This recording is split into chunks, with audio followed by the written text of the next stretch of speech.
Lo sai cosa fa, lo sai con chi va e con chi si vede. Ah, il pomeriggio, dopo palestra, verso le 6. Lei sale da lui, all'ultimo piano, lei va da quell'uomo.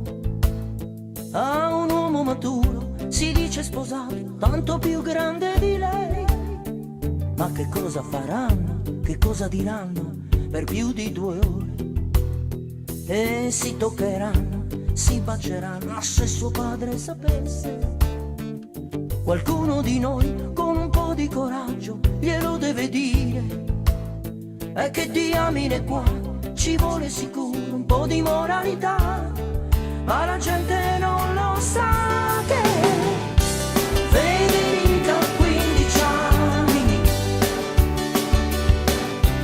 anche se una donna è. Così la gente vede il male anche dove non ce n'è. Lei sta coi grandi e non frequenta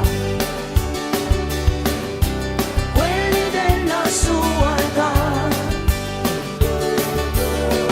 Oh maledette male lì, oh maledette male lì, la gente la distruggerà,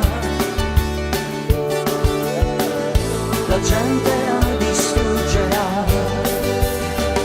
Si dice che sì, si dice che no, ma vedrai, vedrai, vedrai, qualcosa ci sarà. Metti la paglia sul fuoco e un incendio poi scoppierà. Lui l'hanno cacciato, allontanato in un'altra città, e si dice che a lei suo padre le ha date di santa ragione. Adesso sta chiusa in casa e per un bel pezzo non uscirà. Vedi, un po' di coraggio e certe puttane vanno punite. E che diamine qua ci vuole sicuro un po' di moralità, ma la gente non lo sa che Federica ha 15 anni,